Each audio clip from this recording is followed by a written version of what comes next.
Iran का जवाबी वार Israel पर मिसाइल दाग दिए। ईरान ने ट्रंप का खारक जजीरे और फौजी अहदाफ पर हमले का दावा भी मुस्तरद कर दिया। ईरान ने कहा कि खारक जजीरे पर तेल तनसीबात महफूज हैं। ईरानी मीडिया का कहना है कि ईरानी तेल की शहरग खारक जजीरे से घने धुएं के बादल उठते देखे गए हैं। ईरानी मीडिया ने कहा कि जजीरे पर 15 से ज्यादा धमाके सुने गए। ईरानी मीडिया का कहना है कि हमलों के बावजूद जजीरे पर ईरानी फौज का मुकम्मल कंट्रोल है। ईरानी मीडिया ने कहा कि जजीरे के दिफाई निज़ाम को दोबारा फाल कर दिया गया है। ईरानी मीडिया के मुताबिक हमलों के बावजूद जजीरे की तेल तनसीबात को नुकसान नहीं पहुंचा। ईरानी फौज का कहना है कि ईरानी तेल और तवानाई इंफ्रास्ट्रक्चर पर हमला नाकाबिल कबूल है। ईरानी फौज ने कहा कि खित्ते में मौजूद अमरीकी तवानाई से मुतल्लिक कंपनियों को निशाना बनाएंगे। ईरानी फौज ने मुत्तहिदा अरब अमारात, इराक में अमरीकी फौजी अड्डों और इसराइली रहनुमाओं के ठिकानों को भी निशाना बनाने का दावा किया है।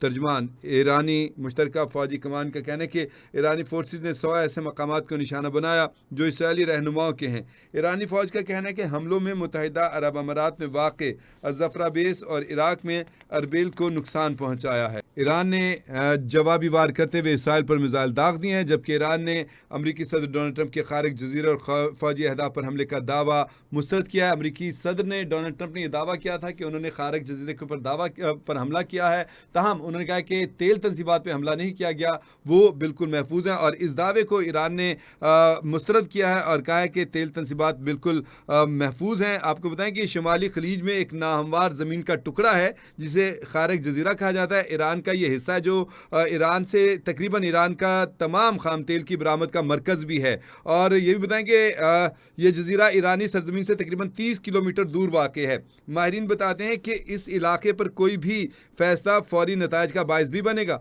बराह रास्त हमला फौरी तौर पर ईरान की खाम तेल की बरामदात का बड़ा हिस्सा रोक देगा, जिससे आपना हरमज़ में शदीद जवाबी कार्रवाई का इम्कान पैदा होगा। ईरानी तवानाई के वसाइल अब तक मुतासिर नहीं हुए हैं। ताहम अब अमरीकी सदर डोनाल्ड ट्रंप ने जो है इस खारक जजीरे को निशाना बनाया है, लेकिन इसके साथ साथ तेल की तनसीबात पे हमले नहीं किए गए हैं और ईरान ने इस चीज़ का इस दावे को मुस्तरद किया है। आपको ये बता दें कि अमेरिका इस पे तेल तनसीबात को निशाना बनाएगा भी नहीं, क्योंकि पहले जो इसराइल ने ईरान में तेहरान में तेल के डिपों के ऊपर हमला किया है उसके ऊपर भी अमेरिका काफ़ी नाराज़ था। आपस में इनकी कशीदगी भी हुई है अमेरिका और इसराइल के दरमियान, क्योंकि अमेरिका का असल मकसद ये है कि वो तेल के ज़खायर पर कब्जा करना चाहता है। तेल के डिपो तो चले उड़ा दिए गए, वो हो गए, लेकिन यह है कि जो अब ज़खायर हैं यहाँ पर जो सबसे ज़्यादा ज़खायर है, अब इनको किसी सूरत वो तबाह नहीं करना चाहता, क्योंकि अमेरिका जैसे उसने वेनेजुएला के ऊपर हमला किया और वहाँ पे जो निकोलस मोदोरो हैं वहाँ के जो सदर थे उनको उनके घर से उठा लिया गया और बड़े आराम से हलवे की तरह वहाँ से वो उसको उठा के ले गए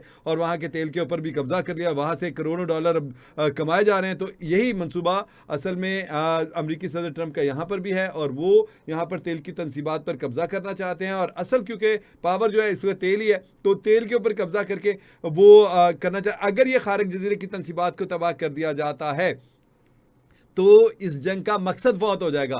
यानी अमेरिका जो फॉल की तनसीबात तेल की तनसीबात जो है उसके ऊपर कब्जा करना चाहता है, वो तनसीबात ज़ाया हो जाएंगी और तेल को महफूज नहीं किया जा सकेगा। और अगर ऐसा हो गया तो रीस्ट्रक्चर करने में इसमें बहुत लंबा टाइम लगेगा और इतना मेरे ख्याल में अमेरिका के पास अपना टाइम नहीं होगा और इतना पैसा भी नहीं होगा कि यहाँ पर पैसा भी लगाया जाए और फिर यहाँ पर गैर महफूज भी रहे। इतनी दूर से यहाँ कार्रवाई करना बहुत मुश्किल हो जाएगा। ताहम ईरान ने ट्रंप का खारक जजीरे और फौजी अहदाफ पर हमले का दावा मुस्तरद कर दिया है। ईरान का कहना है कि खारक जजीरे पर तेल की तनसीबात महफूज है।